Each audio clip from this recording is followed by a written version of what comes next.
Hello, good morning, and welcome to the Bumper Breakfast Show. It's a Thursday morning, a beautiful one at that. This is MITV, and this is the Bumper Breakfast Show. My name is Tong Adirile. It's always a delight to be here on the program, but I don't know why this morning I wasn't quite myself, especially when I read the news or heard the news of another 75 people being killed by bandits in Kwara State. For me, that was disheartening, and I didn't want to come to work because if I really have to bear my mind out with what the Ogun State governor is doing, the Ogun State government is doing, picking people who bear their minds out, I probably would be picked right from here. And so I just said to myself, you know what? I don't want to go to work, but I don't have a choice, do I? If you're sitting there, waiting to watch this program, the least that I could do is be here for you. So welcome to the Bumper Breakfast Show. We will have breakfast, and we'll have good breakfast this morning.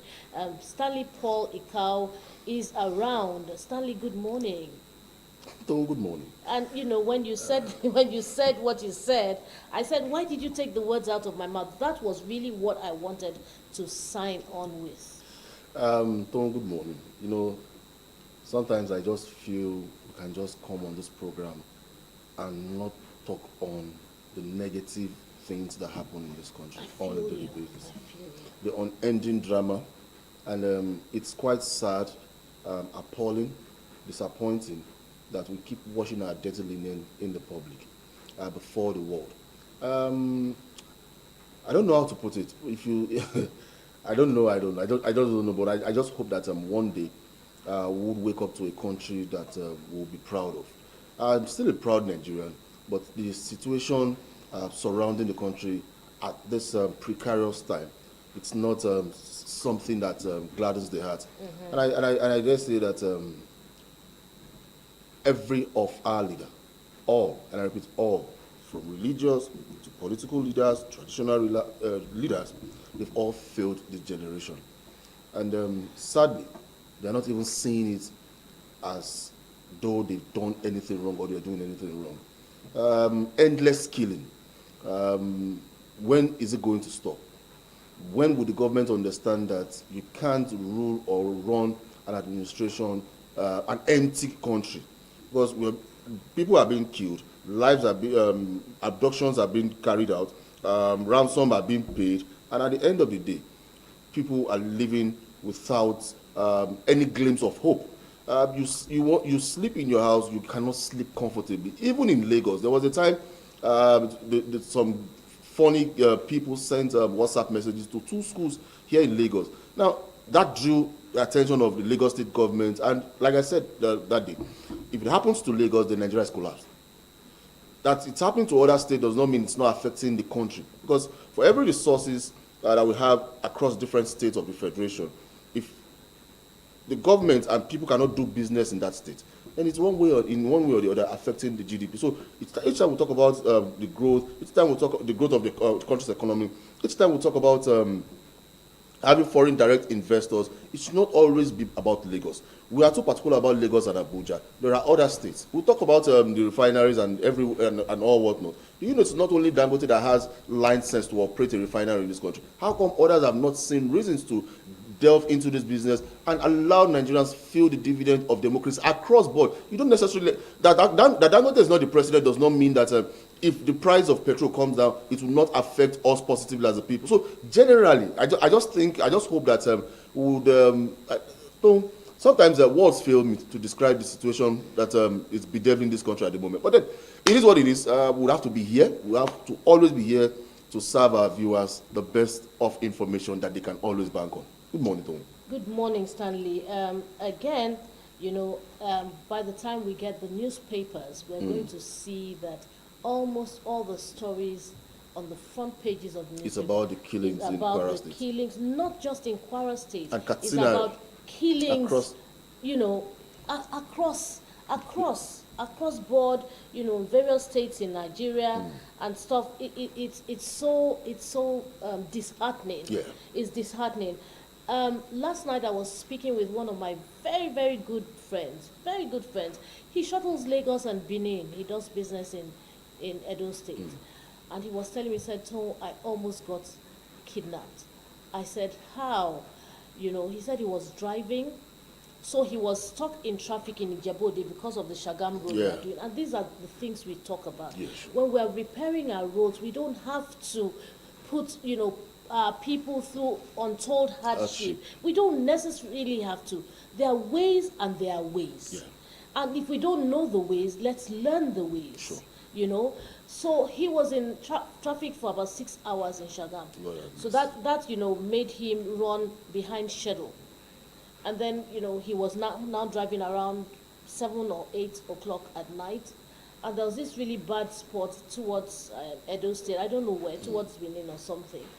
And he said all of a sudden he just felt funny, and he said, "The blood of Jesus, cover me." And from that moment, he just heard something. It was a motorcycle beside him, no lights. So he just looked at his side mirror and saw that, there were 2 people on this motorcycle. They were wearing black. The motorcycle didn't have any lights. So he started to move. Unfortunately for him, it was at a very bad patch. And then another thing that drew his attention, he saw a very good car. That car was parked. And when he passed the car, there was nobody in the car. So he knew that was not a good spot. So he started to accelerate. And as he was accelerating, this Okada was accelerating with him. But each time they got to a bad spot, they put on their lights. And then they put it off again. And they were, getting so close to him. And he said at a point, he didn't care about the bad spots anymore. He was just going. Because luckily the car he was driving is a rugged car. Oh, okay.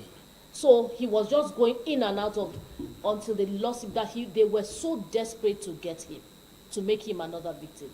Why should it be? There were times back in the day that we would leave Lagos and travel to Ife. I mean, we'll leave university. You just travel. The best time to travel was night. I had left Lagos to Port Harcourt. So you just wonder. And Lord have mercy. I have left Lagos to Port Harcourt for an event. And we left Lagos at about 5 p.m. So we drove all through till we got to Ikwere.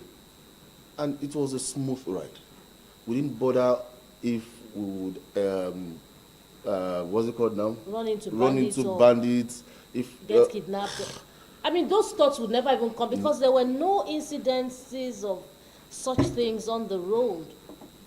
We had abduction back then, but it wasn't as rampant as this. Well, back at your time, back in the day, in my time, the only thing we think about is let's have a safe journey.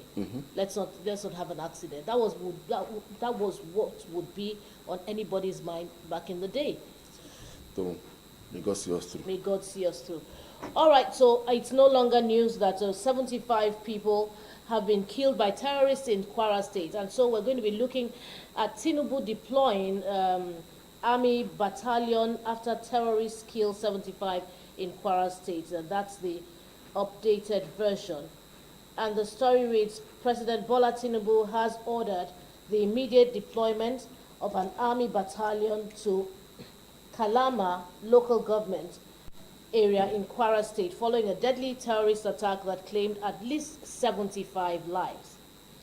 The move, dubbed Operation Savannah Shield, aims to restore security in the region amid escalating violence attributed to extremist groups. The assault occurred late Tuesday in the Woro and Nuku communities of Kaima local government, where armed extremists reportedly executed the Muslim-dominated villagers. So now it's the Muslims. Very unfortunate. I mean, why? President Tinubu, in a statement issued Wednesday night by his special advisor on information and strategy, Bayo Ononuga, condemned the attack as cowardly and beastly, describing the gunmen as heartless for choosing soft targets in their doomed campaign of terror.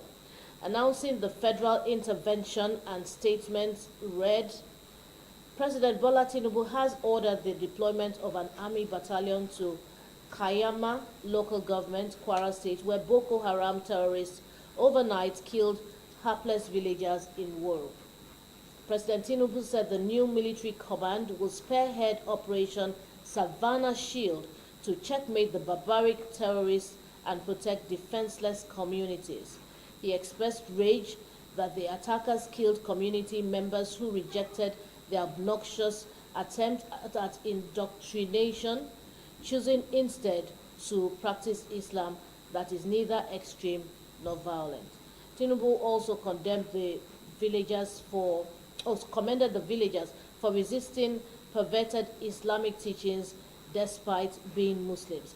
It is commendable that the community members, even though Muslims, refused to be conscripted into a weird belief that promoted violence over peace and dialogue, he said. The president urged collaboration between federal and state agencies to provide succor to members of the community and ensure those responsible for the atrocities are brought to justice. He prayed for the repose of the souls of the deceased and condoled with the families of the victims as well as the people and government of Kwara State. Meanwhile, Kwara State Governor Abdulrahman Abdul Razak, who visited the area Wednesday night accompanied by service chiefs, described the massacre as targeting local Muslims who refused to surrender to extremists preaching a strange doctrine. Speaking at the palace of the Emir of Kayama, he condemned the killings as a cowardly expression of frustration by terrorist cells in response to ongoing counter-terrorism efforts. Abdul Razak said the victims' refusal to yield to the extremist teaching triggered the violence. He said, "We commiserate with you over the death of 75 of your subjects. May Allah grant them Al-Jannah Fidal. And from the information I've been getting, this village refuses to succumb to a perverted form of Islamic doctrine. These villagers, they don't want any alteration, and because they refuse to change doctrine in their faith, they were attacked and massacred. It's different from what we used to see where subjects are kidnapped and ransacked, but this was just a pure massacre, and it's something truly condemned. The incident marks one of the deadliest attacks in Kwara State this year. It follows cases of bandit attacks and kidnappings in the state in late 2025, fueling concerns over the southward spread of violence from Nigeria's northwest, where banditry and extremists have long plagued communities. But that's the story, Stanley. We can see President Tinubu has deployed army battalion after terrorists killed 75 in Kwara State. Unfortunate incidents, we must say. May the souls of the faithful departed rest in perfect peace, and may God restore our nation, you know. May he restore our nation to what it used to be back in the days. We hope that there will be justice, you know, justice served. And we hope also that we would see as the justice is being served. You know, we have often said on this table that the problem with Nigeria is that we don't have any evidence, you know, real evidence. We don't see anything being done, you know, to people who have been convicted, you know, who have actually been found guilty of certain, of whatever it is. Absolutely nothing is being done, and this is not a good precedent. And so we hope that in this case we would see the end of the story that we have started that we have presented on the table, that we've started to see. We want to get to the end of it. Stanley, keeping our fingers crossed, do you think there will be anything, do you think anything will come out of this? So I don't want to sound like a prophet of doom, but I make bold to say that this may not end. And I repeat, this unending killings, maimings, may not end. Now, why did I just say this? it's one thing for you to feel the pulse of the people that have been affected. It's another thing for you to take measures or put measures in place for it not to repeat itself. Now, I, Stanley Polikao, I'm sorry to say this, that I don't share in what Bayo Onanuga wrote on behalf of Mr. President, or what Mr. President asked Bayo Onanuga to put out. See, it's becoming unbecoming. Mr. President, we are approaching the year 2027, where you would need the vote of Nigerians. Whether some quarters believe that if you vote, whether you vote or not, whoever would win would emerge winning. They already have won anyway. Okay. Now, it still doesn't take away the fact that you and I, and those that are being killed on a daily basis, are the electorate. So, in the last 5 years before this administration took over, this current administration, there has been killings, the old and the young. Now, let's look at the birth rate. You won't tell me that a 5-year-old would vote for Mr. President. No. Now, hold on. Don't ask me that. Hold on. I'm going somewhere. Don't put that on me, because if I really wanted to answer honestly, I don't know what my answer would be. Okay. Now, let me finish my train of thought. Now, 75 people have been reportedly killed. Let's look at the percentage of the elderly amongst the 75.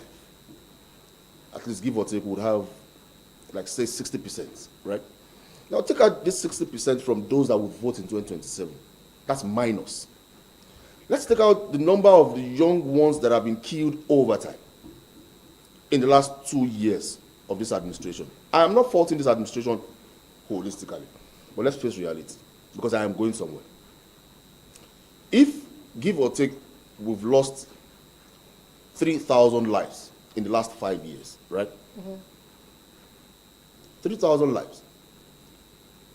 Like I said, the percentage of the elderly being more in this death rate would be, say, give or take 70%, right? Now, out of that 70%, you have the children, the younger ones, and the likes. So these are numbers that this administration needs to get back into office. Now, what does this mean for Mr. President? It means that he is not handling the security of this country enough. So let's go back to when there was an issue, an alleged coup plot in Benin Republic. Our army were quick to jet out to go salvage the situation there. Yet our armies have not been able to repel bandits and terrorist groups. Mohammed Idris, the Minister of Information, recently described bandits or Boko Haram as a terrorist group. After how many years? But they were very, very fast and quick to proscribe the indigenous people of Biafra as a terrorist group. Fast and quick. I don't have a problem with that. There must be balance. Now, Mr. President, you are deploying army to that region. This is not the first time. Different communities in Kwara State and across different states in the country that have faced insurgency. Now, what would it take, Mr. President, to declare a state of emergency? I've always said it. It's looking like Mr. President is handicapped. Because if you are the commander-in-chief of the armed forces, truly, by virtue of being Mr. President, then taking such a decisive move should not be a problem for you. You have consulted former military heads of state, past presidents of this country. Now, I'm sure they've provided probable solutions to all of this. You are a strategic man, no doubt about that. But your strategy is not working in terms of security. Securing the lives and properties of the people, which is your number one primary responsibility. Hold on, I'll round up with this. Our army have been deployed. I'm still coming back to these religious teachings, and I need someone to put me through. If the Quran has two versions, where one preaches and the other one preaches the real Islam, while the other one preaches extremism. I still do not know. The same way, I don't know if the Bible preaches being an extremist or because sometimes, that's why I said across board, all leaders have failed this country. We have the Sultan of Sokoto, well respected, right? We have the emirs, well respected. How come they've not taken these teachings to the people? How come they've not made them realize that what you are practicing is not what we have in the Holy Book? So, if we say that the religious leaders have now been politicized and they've taken their eyes off the rudiments of things they should be putting out to their followers, then you don't have any reason to have a follower. Like they say, if you are a leader and you don't have followers, you're only taking a walk. There's a difference between being a boss and a leader. Right now, they are more concerned about what comes into their various pockets. Now, the pastors, as far as the imams and whatever, no disrespect right now, I think they've not done enough. In all honesty, in my own opinion, the president is facing his challenges. The religious leaders are also not helping matters. It's in this country that former Attorney General of the Federation that is currently facing charges, and I'm very, very sure he may not come out of it, and former Minister of Digital Economy, Communication and Digital Economy, Issa Pantami, in this country, they said so many things about this religion, how they practice, because sometimes I don't be like, at least I had a little knowledge about Islam. My primary school and secondary school, I had a bit of knowledge because I had friends who are still Muslims. Because what they preached back then is not what's obtainable now. I don't understand if there's another religion aside from it. No, I know there are other religions and people practice different religions. But what I'm saying is the two major religions we have, it's looking like there's a divide in it. And Mr. President, sir, you are sending army to these affected areas. Sir, it goes beyond you just deploying the military. Let's sweep all of these guys out of our land. The military, the police, the civil defense, the air force. See, we had. I read this morning on the front. Was it the Daily Post? Or I can't remember. Do you know? On Tuesday, was it Tuesday or last week? We had the U.S. Army. They are in this country. So all the days and weeks they've spent, or let me just do days they've spent in this country, they've not strategized enough to hit all of these people. There was a what's it called now? They said they hit one area in Sokoto, and that same Sokoto is still not safe. So God help this country. God help this country, because really and truly, when we talk about sovereignty, I mean, should we really be asking people, other countries, to come and bear our burdens? Really? I mean, and then you want sovereignty? I mean, how's that going to work? Do you understand my point? Because if we don't take the bull by the horn, there's going to be a greater problem. Sure. Okay? And it's just going to spread. Now, it's quite unfortunate. First of all, let's go back home. This is Kwara State. Yeah. The governor of Kwara State himself.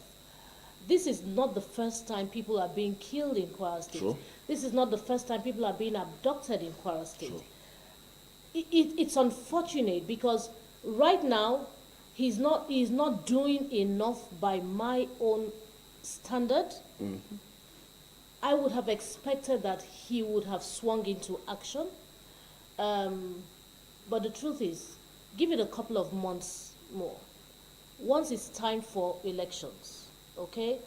This same governor who cannot go to all these places to ensure that there is safety is going to touch ground. Sure.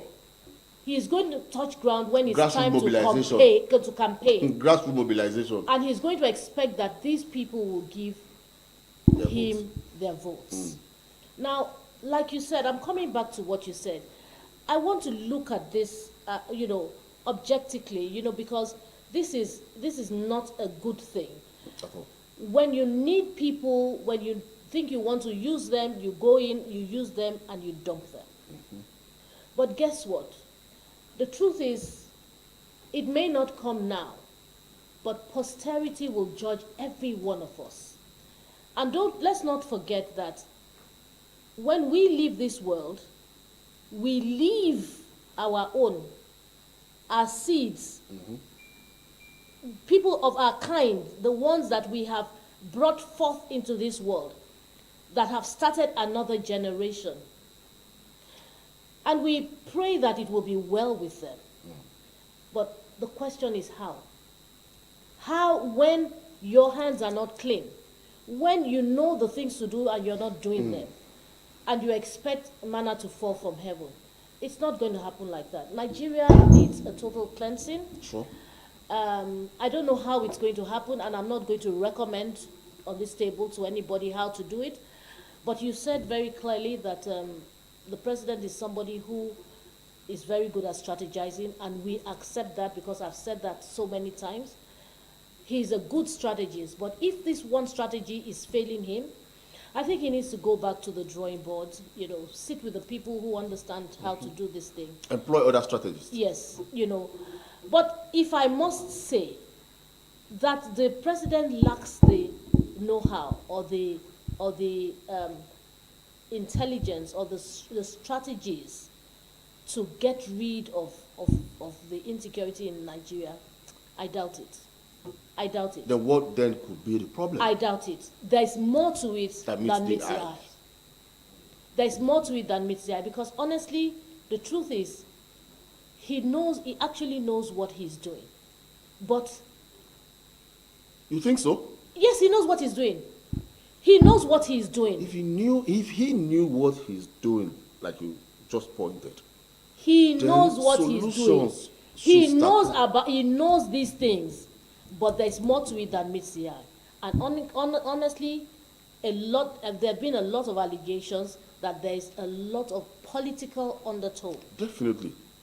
So you don't need a soothsayer to tell you all of this. Because even you who sits on this table, you're not the commander-in-chief of the armed forces. Nah. You don't have any army experience. Nah.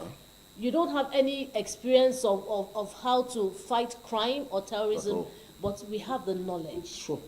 I mean, even a fool would know what to do.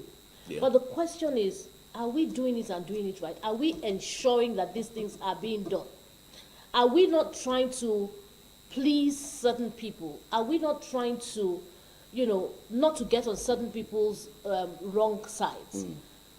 At the detriment. Now you're talking. At the detriment of the masses. Now you're talking. So I have always talked, but I'm speaking in parables. I'm speaking in parables, and that's why I said the president knows what he's doing. But we're appealing to the president. Thank you for taking this step. They say, let me tell you something, Stanley. They say that when somebody does something, right, you thank him. So you can do more. So you can get more. So let's say thank you. So it's our right, not a privilege. Let's say thank you. Let's say thank you for giving us. It's our right, not a privilege. Stanley, let's say thank you for giving us part of our rights, and we hope, sir, that you will do more. Ensure the safety of Nigerians and their properties, their lives and their properties, their businesses. I mean, we just want to be safe in our country. Some of us have chosen not to go anywhere. We're staying right here. But we should be able to salvage this situation, and we know that you have the know-how. Mr. President, please swing into action and ensure that we have a safe environment to live in. Stanley, I concur. That's my submission this morning. And I told your line. You told my line. I told your line. Okay. All right. On that note, I think we can move to the next story. Senate passes Electoral Act 2026. I think I'll just use my glasses. The Nigerian Senate on Tuesday passed the third reading of the Electoral Act 2022, repeal and reenacts Amendment Bill 2026, approving changes to election timelines, voter accreditation, technology, and penalties, while retaining some key provisions of the existing law. A major point of debate was the electronic transmission of results under Clause 60. Lawmakers rejected a proposal that would have made electronic transmission mandatory, which sought to compel presiding officers to upload polling unit results to the INEC Result Viewing Portal, IREV, in real time after results were signed. Instead, the Senate retained the current provision that allows the Independent National Electoral Commission, INEC, to determine the manner in which results are and accreditation data are transferred.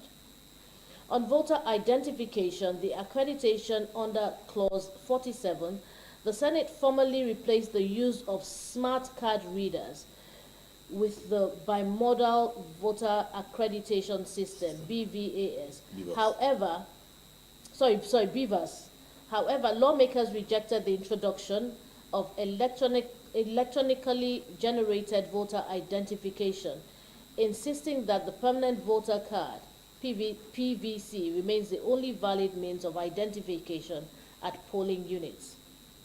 The bill also revises key election timelines. Under Clause 28, the notice of election period was reduced from 360 days to 180 days before an election, while Clause 29 shortens the deadline for submission of candidates lists from 180 days to 90 days before the general election.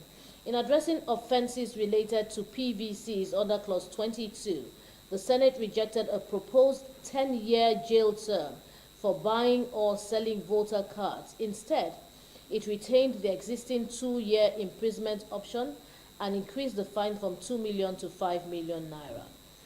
Lawmakers also struck out Clause 142, which would have allowed proof of non-compliance in election petitions using only original or certified documents without oral evidence. The clause was removed to avoid what senators described as unnecessary delays in court proceedings. On ballot paper inspection under Clause 44, the Senate retained the current procedure which requires INEC to invite political parties to inspect sample electoral materials at least 20 days before an election. Political parties are also given 2 days to submit written approval or disapproval of their details on the sample. With its passage, the amended Electoral Act now moves to the next legislative stage, setting the framework for the conduct of future elections under revised timelines and procedures. Well, that's the story on the table. Senate has passed the Electoral Act 2026. Let's see from now on, where it is going to go and how. It's not going anywhere. So, Stanley, it's not going anywhere. It's dead on arrival. See, Is number it dead one. on arrival? Yes. Stanley, why are you such a rebel? First things first. Why is the Senate scared of transmitting on INEC transmitting results direct if they don't have skeletons in their cupboard? I remember the last election, BVAS malfunctioned, and I also remember, that the former Minister of Works, Babatunde Fashola, was somewhere in the control room monitoring proceedings. Now, if the first election was a close call and Mr. President won, he has every power right now to strategically win himself back into office. Now, it's not for the Senate to start amending. Yes, you amend, but where I have my issues and worry is them saying that results should not be transmitted live. That's, for me, a cheap bicycle kick, like we call it in football, that would not even go into the goalpost. See, if you know you've done well, you don't need all of this touch on the Electoral Act to win you back into office. It's very simple. We are not there yet. What I thought would have been addressed yesterday and would be added was having Nigerians in the diaspora vote.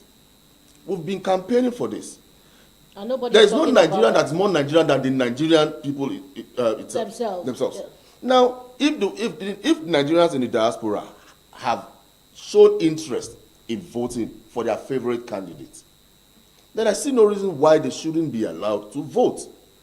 I witnessed, yes, I monitored the last election, sorry, the election that brought in, what's it called now, Donald Trump.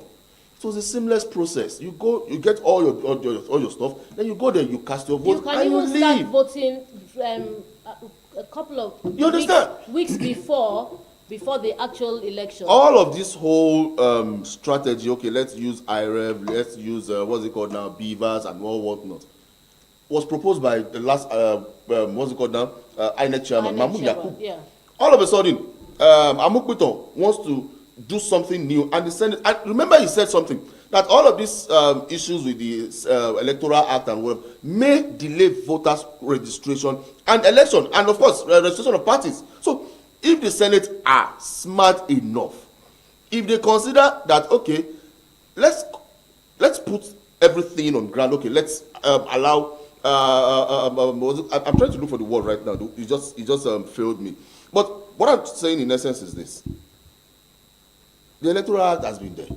The amendment I was expecting that should be done on the act is for Nigerians in the diaspora to vote. Employ new technology that would make voting seamless, less stress. Voters can go to their various polling units, cast their vote, and leave. At least at this point in time, we should start monitoring results of election on our phone. Oh, I have cast my vote. I should see it on my phone. It's very simple. It's not something that you need to go to the moon to get it. If other countries do these things, we have the resources. Unfortunately, some persons have decided to pocket what should be for the masses. Now, the Senate, I am sorry to say this, though, all this Electoral Act you are passing, it's just another modality for you to carry out your shenanigans. Let me just add something that I need you to analyze. Okay, so in addressing offenses related to PVCs, under clause 22, the Senate rejected a proposed 10-year jail term for buying or selling voters' cards. Instead, it retained the existing 2-year imprisonment option and increased the fine from 2 million to 5 million. Why not a 10-year jail term? Now they know. They know what they're doing. Why not a 10-year jail term? Was it in 2015? I was somewhere, and they brought voters' card for some people. I won't mention the party. I was somewhere, and they brought voters' card. How did they get this vote? As in authentic voters' card, though, not the authentic voters' card. That they went to their polling unit, the beavers read it, and they were allowed to vote. How did this voters' card leave their place? And then you asked me a question, that can a 5-year-old vote? Have you forgotten what happened in the last election? Didn't you see the people that voted? Then we should scrap that. Then and you were asking me that question with an obvious answer. I'm not going to answer that question. I mean, if we go back in history, why should a minor vote when there is a set age, 18 years and above? And if you are 17 days and 59, if you have 17 years and 59 days, you should not be close to the polling unit. But that's what it obtains. We saw it. We saw it on television. We covered it. We did various stations. We saw these things happen. And no question, I mean, who's going to build the cart? Underage voting is what we've always kicked against in this country. And you know the funniest thing? If we find underage voting in Lagos, Ogun, Ondo, and some other southwest states, do you know it would get to even Russian President Vladimir Putin? But the ones that they carry out in the north, they feel it is right. And yet, you think we run a country, or we are in a country that there is equity? There's no level playing ground anymore. Because if there's a set age of 18 that allows for voting, then why are we encouraging underage voting in this country? And Mr. President does not have the power to stop it. All this Electoral Act, why did they include it? How come they've not said that, okay, if we find underage voting in any state, we'll scrap elections that would be conducted in that state? No, they won't say that. Because the man that wants to become the House of Assembly member in that state wants every vote, whether from the minority or the majority, the elderly, the young, or in fact, if they have an opportunity of bringing a 2-month-old to cast vote, they would. And where does that leave us? We are just making ourselves a caricature. We are making mockery of ourselves. Is this what we call election? What's the process like? Faulty. It's a faulty process. And you see, Jega said this. Mahmoud Yakub said this. Amukuto is also saying this. Now, where then is the independence in INEC? INEC should be, look at this. God bless you. Oh, thank you. Abe, you will live long. You're on point. Abe, you will live long. You won't die young. Now look at this. These are picture evidence. This is not AI. And then you were asking me, and that's why I looked at you and said, "Please don't ask me." No, I am looking at it from the angle of, in short, those that are eligible to vote, right?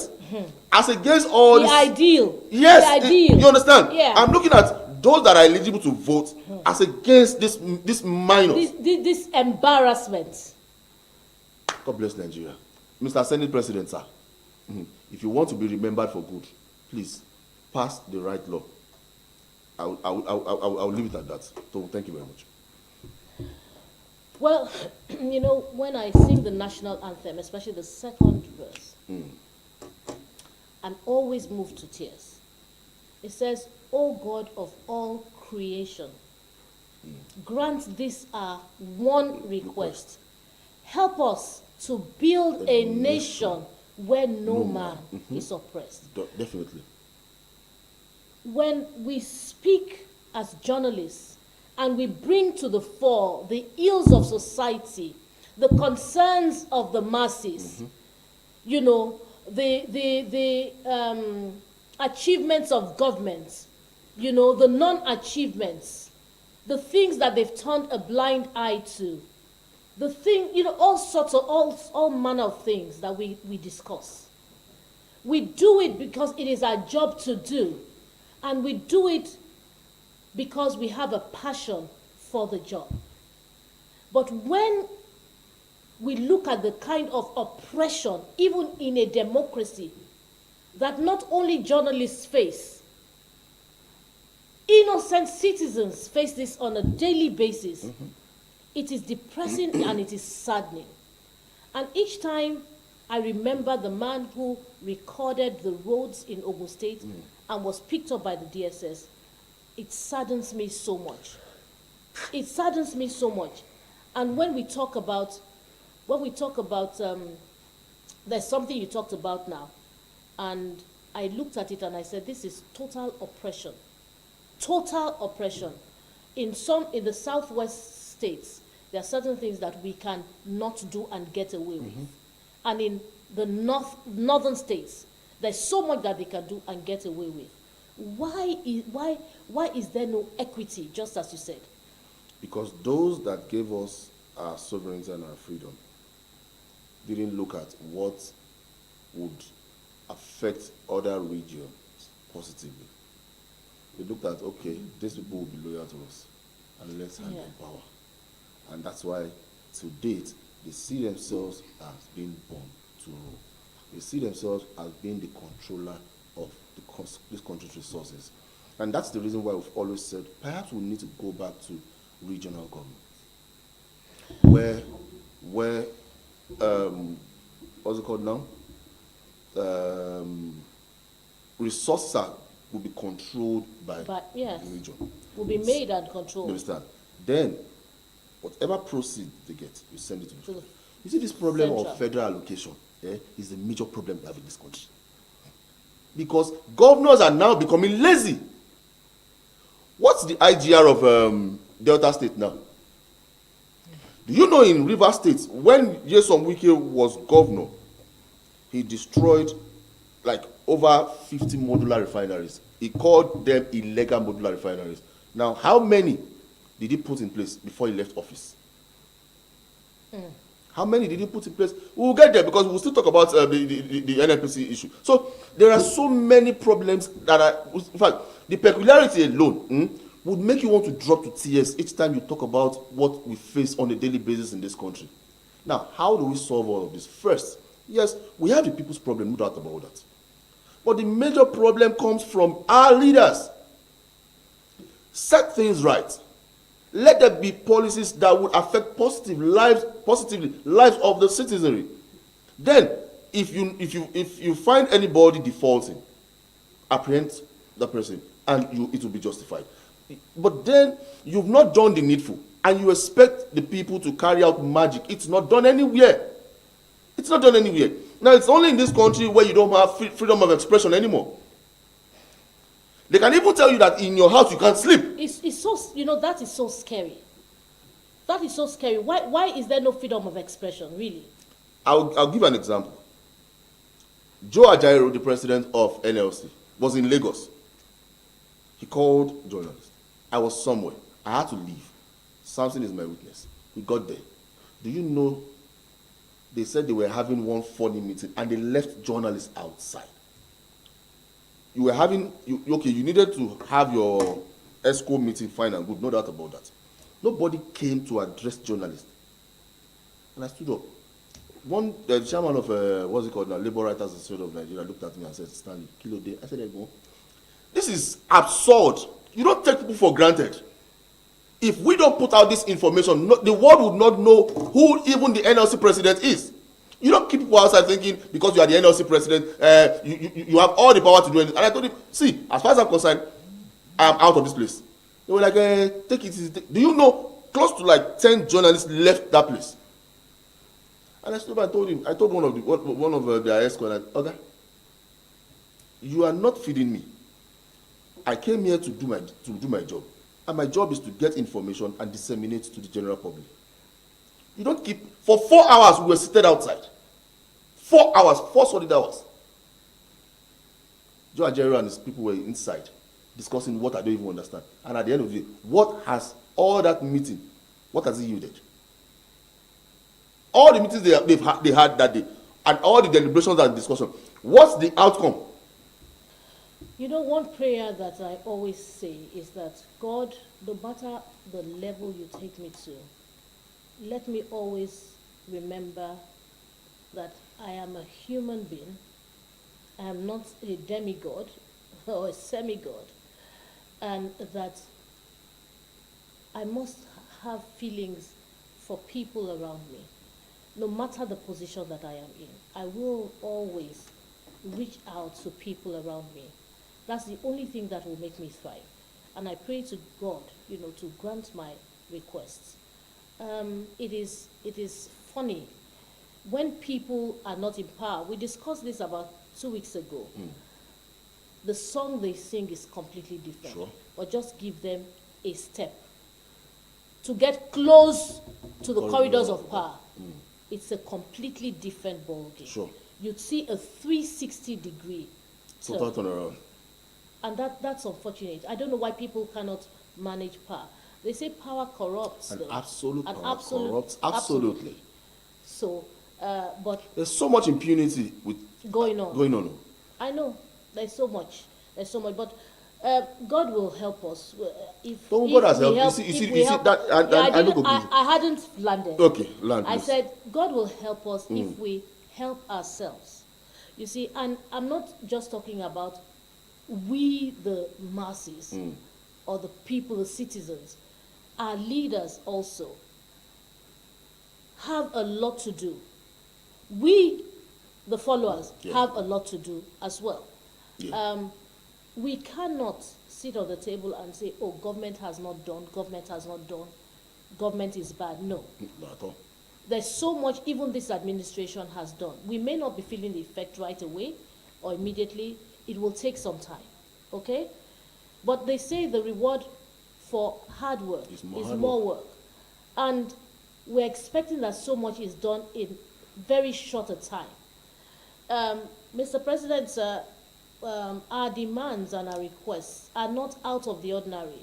We're just asking to live, to live in some sort of comfort we're not asking for too much. We just want to be able to live in some sort of comfort, be able to, afford to buy cars, not because we want too much luxury, but because it is a necessity to move us from point A to point B without going through the hassle of getting into buses, the risk of having your clothes torn, and so on and so forth. So that's a necessity. We want to be able to live have a decent roof over our heads and enough food to eat, our children, our grandchildren, and so on and so forth. That's all we're asking for, Mr. President.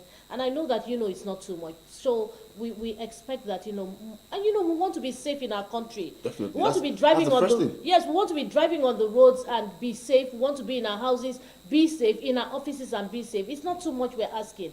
And so we're saying that if we want to be like the Joneses, let's start to see the steps, follow the steps that the Joneses have taken. We want to be like the developed countries. I mean, it starts with a step, but the right step, not the wrong step. If we could be, our leaders could be telling us that our forests are too thick for any bomb to penetrate. Honestly, I think that is show of shame. It's a show of shame, Total. It's so embarrassing, and for me, it's like they undermine our intelligence when they speak like that. I mean, who do you think you're talking to? A bunch of what? So we need to step up our game. We really need to step up our game. All right, I think we should move to our next story. We have the NNPC run refineries at monumental loss, and this is coming from Ojulari. The story says the group chief executive officer of the Nigerian National Petroleum Company Limited, Bayo Ojulari, has disclosed that Nigeria's state-owned refineries were operating at a monumental loss to the country, prompting his leadership team to halt operations to prevent further value erosion.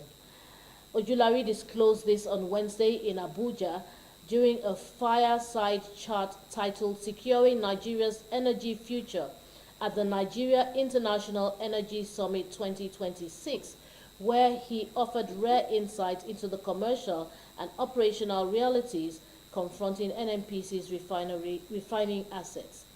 According to him, public anger over the refineries was justified, given the scale of public funds invested over the years and the high expectations placed on the facilities. On the refineries, Nigerians were angry. A lot of money has been spent and expectations were very high. So we were under extreme pressure, Ojulari said. He admitted that upon assuming office, refining was not his core area of expertise, having spent most of his career in the upstream sector, but said accountability demanded rapid learning. My background is upstream, so I was on a vertical learning curve. You are accountable, so you must learn very quickly.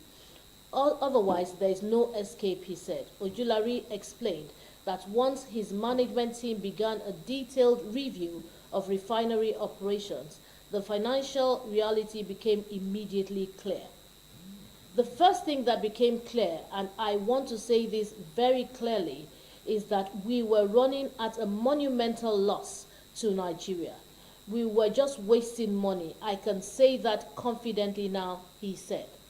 He revealed that NNPC was consistently pumping crude cargoes into the refinery each month, yet utilization levels hovered around 50 to 55%, resulting in significant value leakage.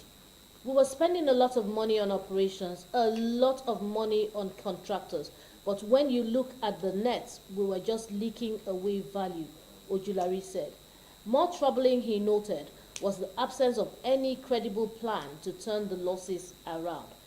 Sometimes you may make a loss during investment, but you must have a line of insight to recover. The line of sight was not clear here, he added.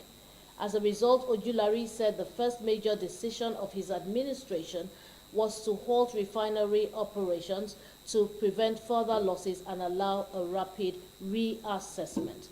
We decided to stop the refinery and do a quick check. We planned that if things were lined up, we would reopen and work on them, he said.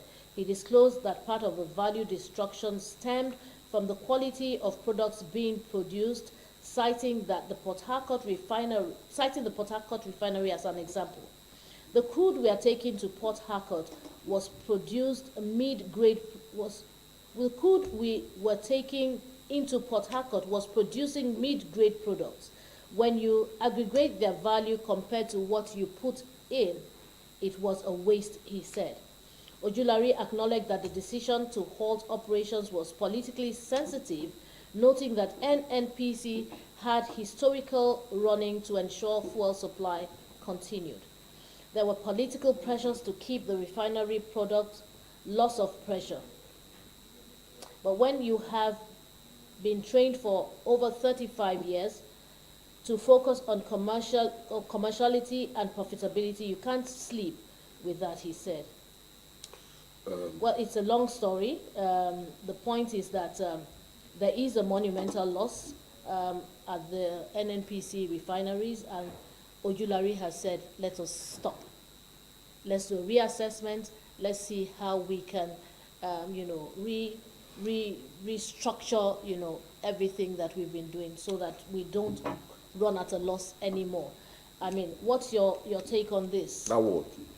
Pardon? That word, restructure. I think we should kill it in this country.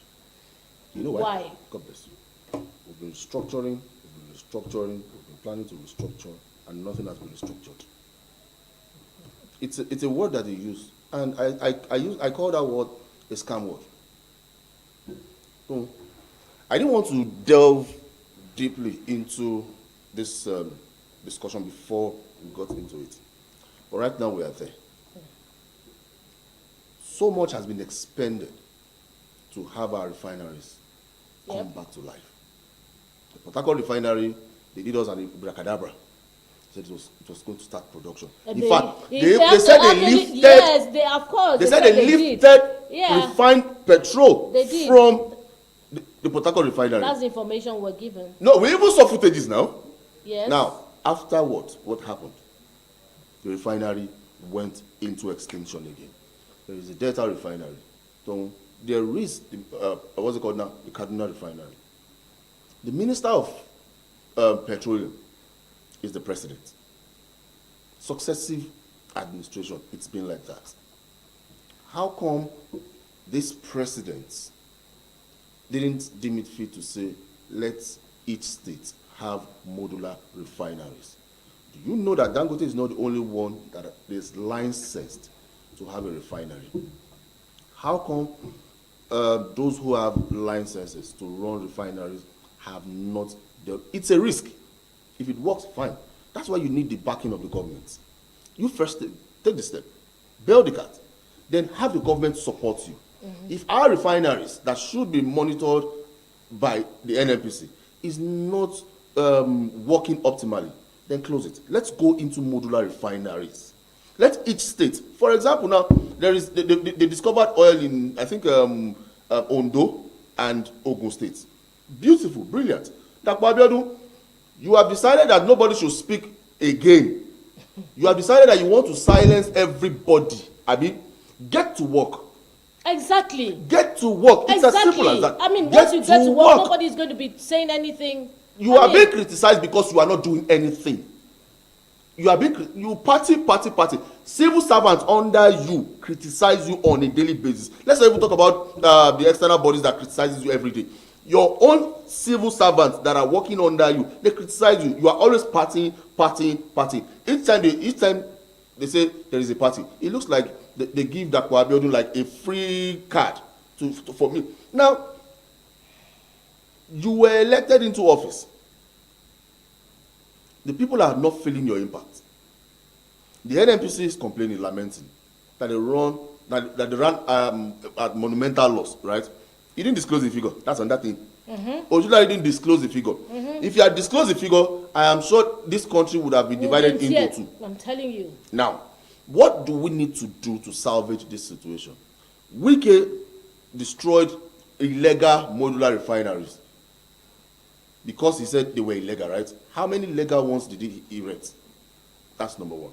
Number two, we have Dangote refinery in Lagos, and I heard from a grapevine that there's still in the pipeline another refinery. Now, these are things I want to hear. I don't want to come on set and say this government have not done this, this government have not done that. We have a refinery. A man took it upon himself to have a refinery. He didn't situate it in Kano, because I am sure those guys will one day wake up and say, you are not doing well for us, let's burn down this refinery. He brought it to Lagos, and like I have always said, Lagos is saturated. Hence the reason why we need to have a safe country where businesses can thrive. You see, the small scale businesses are going down. We can't always rely on the Dangotes of this world, the Elumelus of this world, the Jimovias of this world. No. I want to run a business where I can look at the government and say, I need this loan that would not kill me, and I pay back at reasonable interest rates. The banks are not also helping matters. The banks are not helping. They don't even listen. Let me tell you something. It is the people who already are comfortable that the bank give loans to. Definitely. So the people who actually need loans, the commoners are not even in fact, considered. The commoners are not considered. So every man on his own, to your tents, O Israel, and that is not the way it is supposed to be. I mean, we have a government who should care for everybody. When it is time for elections, these people who don't matter, when you're repairing the roads of the people who are termed, who are alleged, commoners, you spend months and years repairing the roads.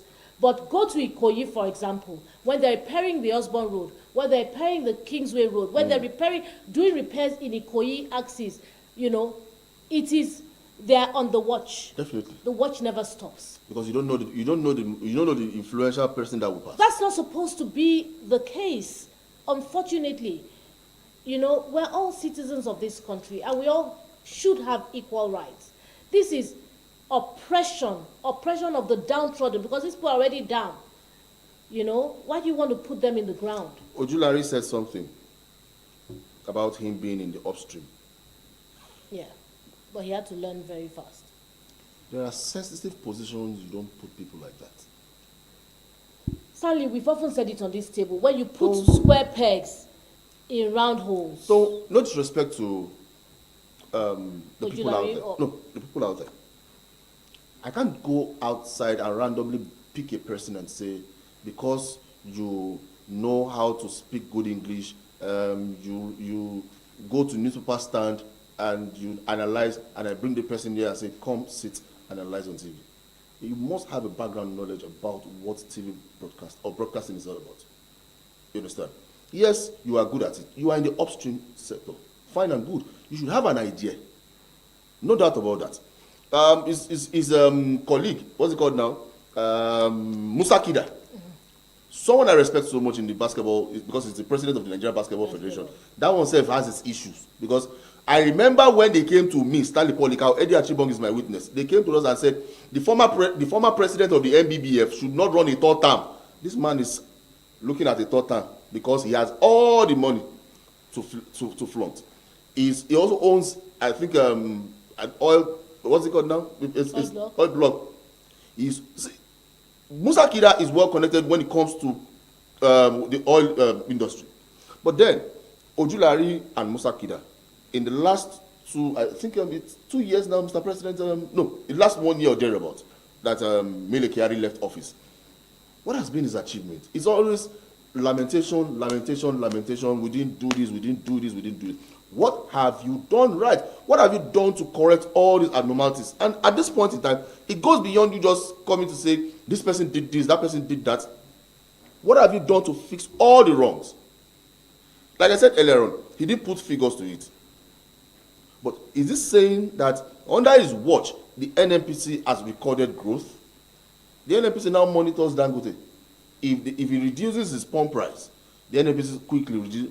What are they doing to ensure that, yes, it's a competitive market where everybody should have a level playing ground and do their thing? No doubt about that. But like I said, Mr. President is the Minister of Petrol. Petrol, I beg your pardon. Now, you Minister of petrol. of course. Then there'll be a minister of diesel. Of course not. Kerosene. Minister of gas. You understand? Constantly. No, you know, Nigeria honestly. started happening to you. Because when one is so, I know, I can feel you, seriously. I would always be of the opinion that no Nigerian should be more Nigerian than every Nigerian. And it starts from you and I. It starts from the government doing what they should do. It's not rocket science. They travel out of this country. Mr. President has been to France. He has been to Turkey. He has been to the United States. Shetima has traveled to Doha. He has traveled to United Arab Emirates. What have they learned? What are they coming back with? What did they come back with? How has that improved our growth as a country? They're actually looking for investors. You are looking for investors in a country that is not safe. Country to an unsafe environment. You know, sometimes in life, you have people who put the cart before the horse. Just perhaps the cart will pull the horse. You never can tell. You know, look, in Nigeria, anything can happen. Anything can happen. God bless Nigeria. Ojulari, please, stop lamenting. Let's face reality. Fix those things that you know are bad in the NNPC. If we need modular refineries, which I know we need, we cannot keep depending on Dangote. Let's fix our modular refineries, and then we would know that this issue of transporting petrol from Kano to Lagos to Kano, and having tankers collapse on the road. Refine your, we will have make use of it on the highways, and we will have peace of mind on our highways. And that's what we're actually craving. We're longing, for this kind of life, Well, like I said, God will help us if we help ourselves. God will help us. Okay, Nnamdi Kanu appeals conviction and false terrorism trial. The detained leader, I'll just take a bit of the story because some of these stories are really very long. This is not so long though, but let's just take. Why don't we take a break then come back and talk about this? Or what do you think? I think we should take a break. Actually, let's take a break. We because need that break. You cannot consume me this morning. Kill us. All right, we'll take a break on the Bumper Breakfast Show, and when we return, we'll have more stories to bring your way. So please don't go anywhere. Just stay tuned. It's still the Bumper Breakfast Show, and this is Mitv.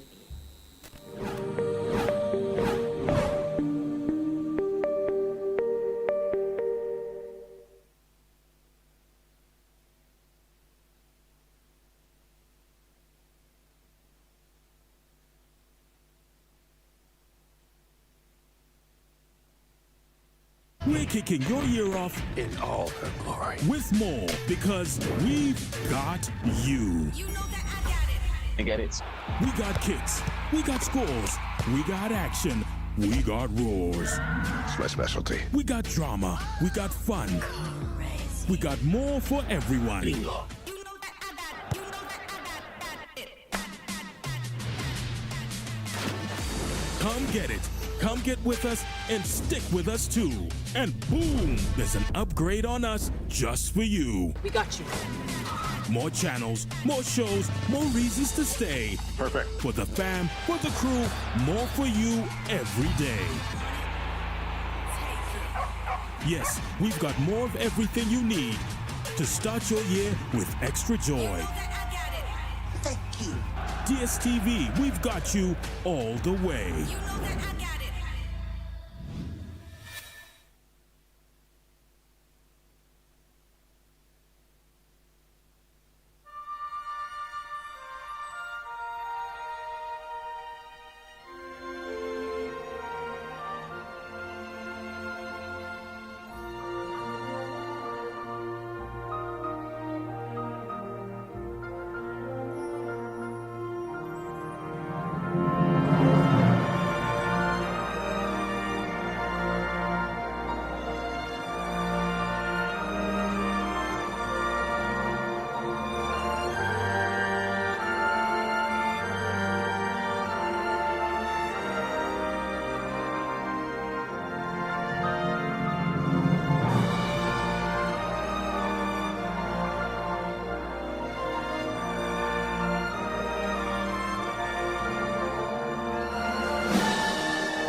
You're welcome back to the Bumper Breakfast Show.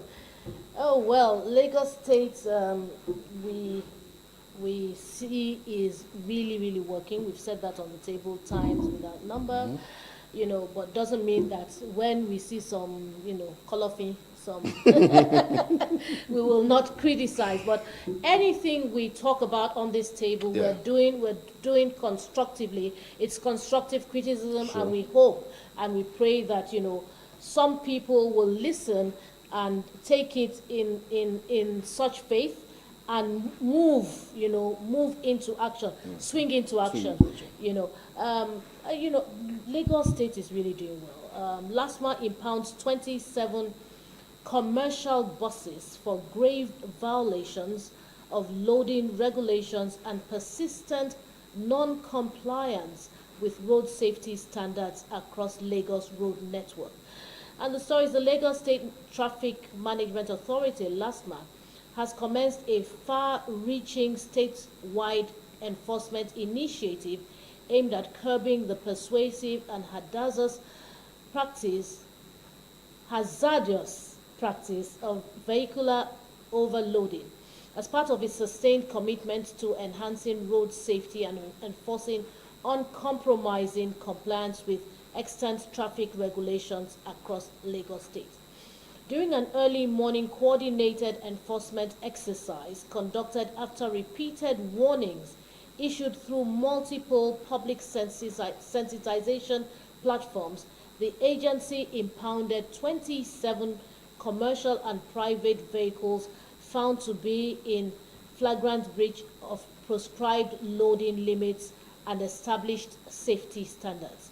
The operation was executed in strict accordance with the directive of the General Manager of LASMA, Mr. Olalekan Bakari Oki, following heightened concerns over the escalating risk posed by overloaded vehicles on major arterial corridors and densely trafficked inner city routes. LASMA enforcement officers' field assessment exposed a deeply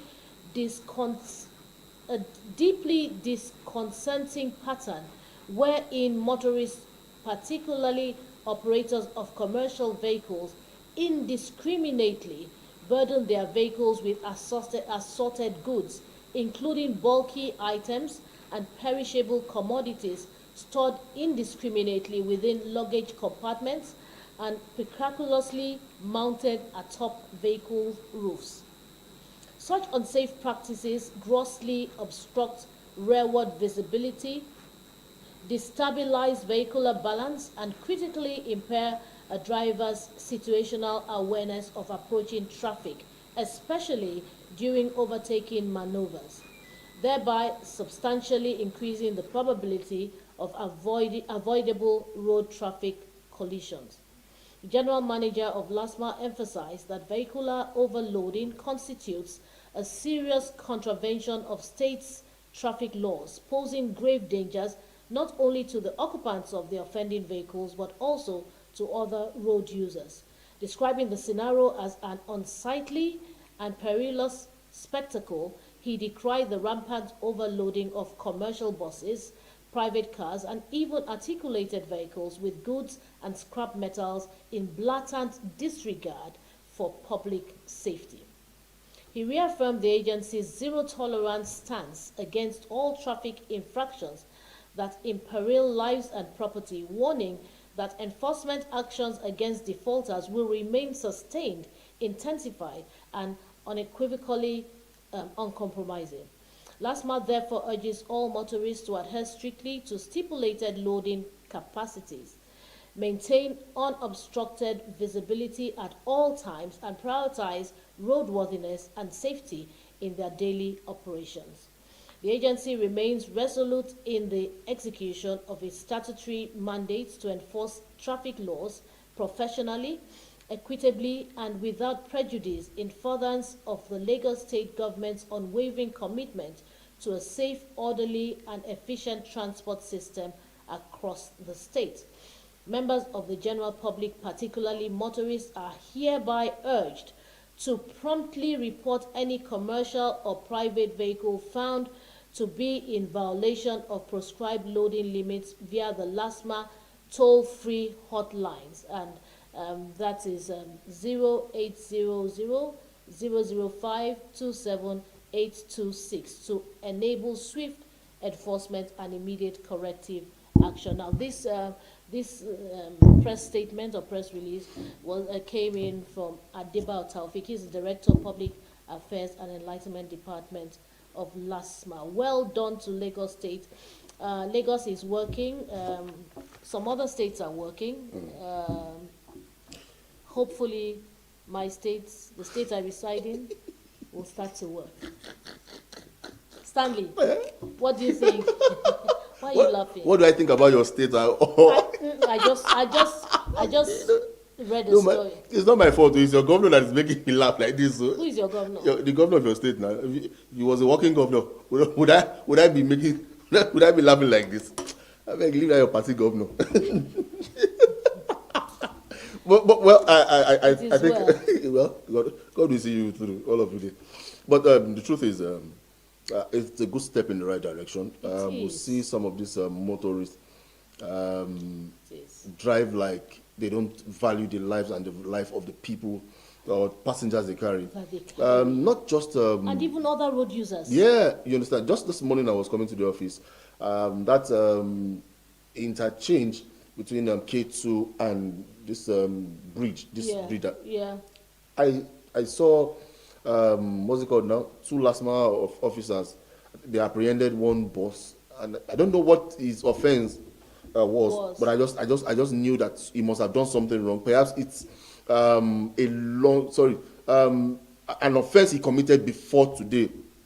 So there are different, really? Yeah, there are different technologies now that they use to apprehend offenders. True.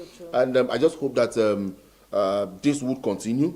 Would have a saner LASMA officers on the road. I remember you gave a testimony of you going to the LASMA office and how you were attended to, or like what it used to be. Yeah, so I was it's really first impressed. the reform is beginning to take shape. The sensitization is going round, and they now understand the value of the job that they do, and also they understand that the people are their number one priority. So if you value life, you know what it means to have a life, you know what it means to live, then you should not take chances. So it's a good step in the right direction. I hope motorists would understand that it's not a means to witch hunt anybody, but to have a safer society. A safer society. It's just in a bit to have a safer society. So nobody's witch hunting anybody. Nobody's trying to get rid of your daily bread. You understand?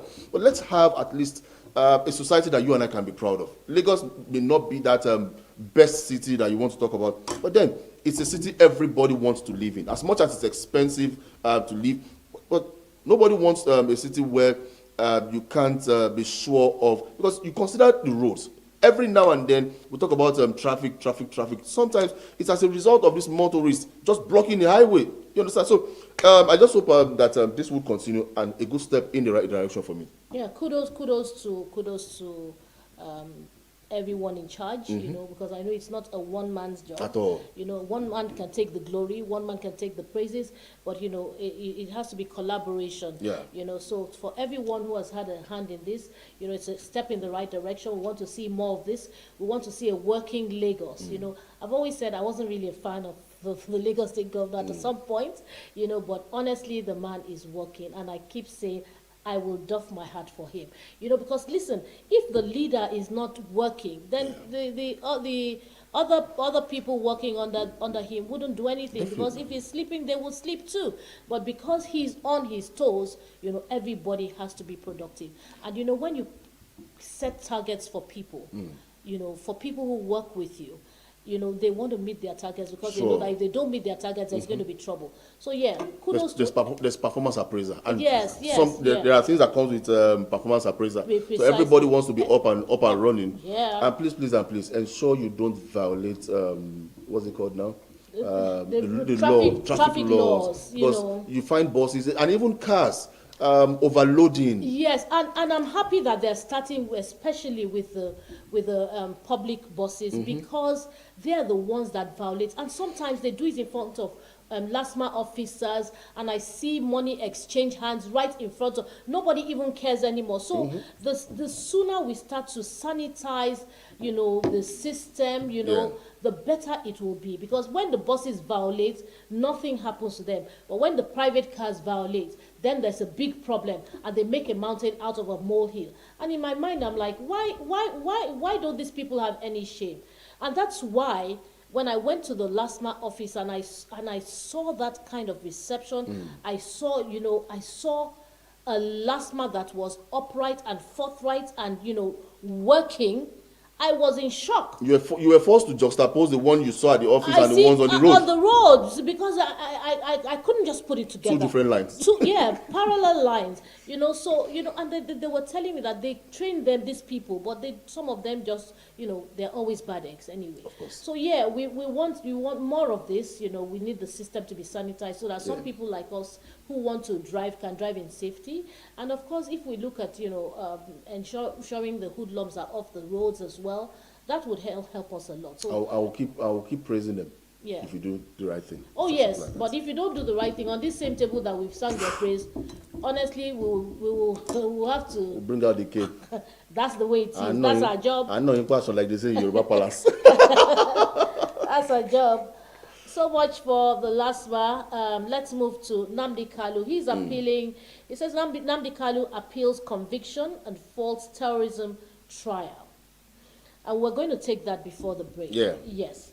Okay, so the story is the detained leader of the indigenous people of Biafra, Nnamdi Kanu, has filed a notice of appeal challenging his conviction and multiple sentences imposed by the Federal High Court in Abuja, insisting that the trial was riddled with fundamental legal errors and amounted to a miscarriage of justice.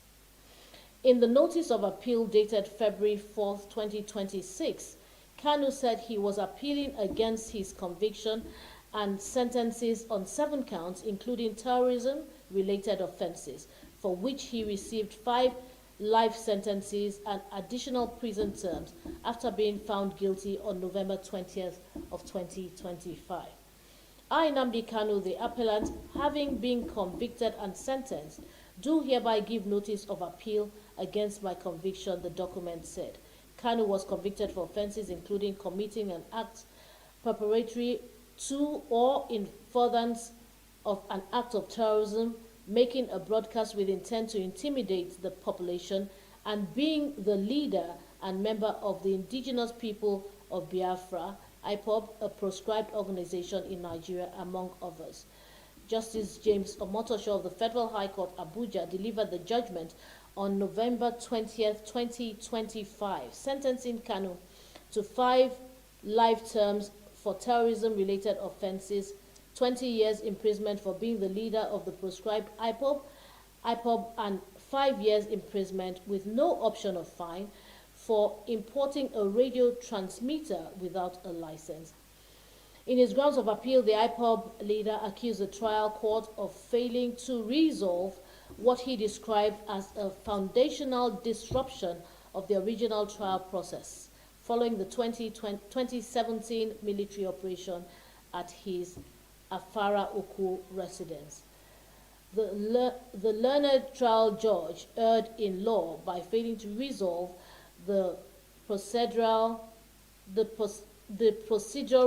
and competence consequences of the foundational disruption of the original trial process in September 2017, Kanu argued. Some of these reports are not really well, written, if you permit me to say. And so sometimes, well, that's the story. It's in our faces, it's on the table. We have heard it. Kanu is appealing, says his conviction, false terrorism trial.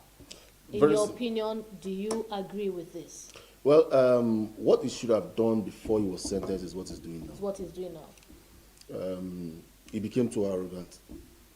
He made it look like he knew the law more than anybody. Yes, you may understand the law very well, but the interpretation sometimes can differ. I feel that Kanu may likely be pardoned. But will he be granted bail? It's going to be difficult. Justice Omotosho gave him grounds to have a rethink, but he was adamant. And you can't defend yourself when you know there are list of allegations against you. At that point, if he had gone into a sober mode, okay, let me just take a chill pill for now, I'm sure the sentence would not have been this much. Now, let me also say this. We run different kind of judgments in this country. It's in this country where some persons came out and agitated for Yoruba nations. They were quickly apprehended and they faced the wrath of the law. In Kanu's case, it went too extreme. That's the only exception. Sunday Igboho at a point also clamored for Yoruba nation. But something befell him and they go out to disappear. Now, our minister, Idris Mohammed, recently called insurgents and as terrorist group. He pronounced them a terrorist group. Now I ask this question: why did it take him or them That long. to tag insurgents as terrorist group? But they were quick to pronounce IPOB as a terrorist group. What are the agitations of the insurgents that kills, that maims, that abduct, and collect ransom? What are their agitations? We knew the agitations of the Niger Delta militants. We knew what they were clamoring for. Okay, you can come to our land, get our resources, take our resources and leave us in poverty and all of that. And they were given amnesty. Some of them, not even some of them, 90% of them today are doing well. When was the last time you heard about? His name was so popular. Asari Dokubo, Don Polo, and the likes. See, like they say, if you want to catch a madman, you don't behave like a madman. It's strategy. Don Polo now controls, it secures our refineries down, our pipelines, and is making cool money from it. He has been engaged. He has his boys now. Those boys don't go on the streets anymore. That you have empowered those guys. Now, if these are the same agitations of the indigenous people of Biafra, which is different, they are calling for a revolution. They want a split country. They want to have their own country, which some leaders don't buy that idea. Now, you cannot fight in isolation. You need to come out as a group. Where is Simon Ekpa today? He's eating Ekpa somewhere in Finland. And I pray that the Ekpa he's eating right now is the one that is well cooked. That's by the way. He's facing his conviction somewhere in Sokoto. They took him far away. Because they know before you travel from Lagos to Sokoto, from Aba to Sokoto, you would have spent hours on the road and you'd be exhausted. So they knew what they wanted to achieve in Nnamdi Kanu's case, but he didn't see the handwriting on the wall. He was carried away by I have this, I have competent lawyers, all the Ejimafo, what was that his name, Ejimafo and the likes. Where are they today?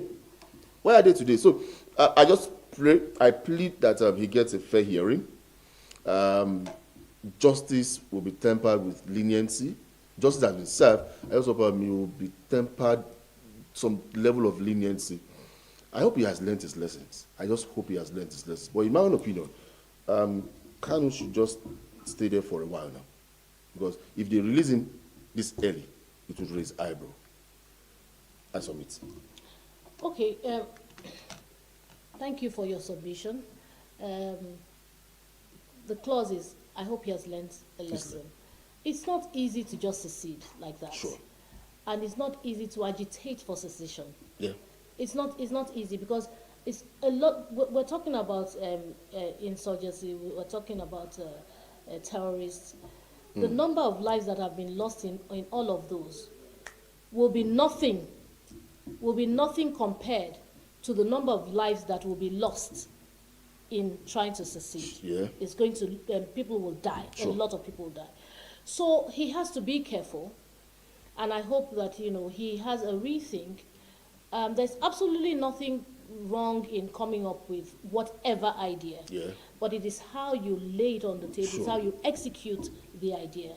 And, well, like you said, perhaps some sort of pardon will be granted him, to him. To him.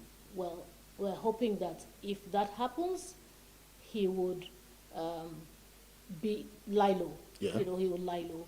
We don't want trouble in Nigeria. No. He would lie low. We're facing a lot But that to, some other that to people shoulder Nnamdi Kanu's problem. Some other people, in some other people's opinion, he hasn't done as much as some people have done and gotten away with, just like you Maybe. said. So, well, everything is in the hands of our leaders. Sure. And we hope and pray, you know, that things will fall in place. Nigeria is a stage. We keep acting. Every day is another sin, Absolutely. honestly. Thank you so much, Stanley, for Yeah. being on the table with me today. It's been such an interesting discussion. Adebayo Lukweju didn't turn up. Rio didn't turn up. You know, Adebayo is in Ibadan. Far away in Ibadan. In Ibadan, yes. So hoping that he's having a good time there. Rio, we hope to see Rio, to have him on the show tomorrow. Bumper Breakfast continues tomorrow. Stanley, let's say a goodbye soon. Yeah, one of our own, well, I call him world famous. I call him extra large, DJ Adex. He's saying happy birthday to Mr. Gbenga Adisa. This man a chief, Oga. This man a big time chief. But we say happy birthday to you, Mr. Gbenga Adisa. Long live you in good health, sound mind. Lines will fall in pleasant places for you. This year's celebration would not be your last. May you keep soaring higher and higher and higher. From all of us on the Bumper Breakfast, we say live long, live healthy, and always stay happy. My name is Stanley Paul Ikao. I will be back tomorrow, not with Tom, but this time around with MC Rio. If you did enjoy what we served you, please make it a day to us tomorrow. God bless Nigeria. Thank you very much. Thank you for watching. My pleasure all the time. Hope to see you again on Tuesday on the Bumper Breakfast Show. Have yourselves a wonderful weekend, and I'll see you on Tuesday by God's grace. Bye.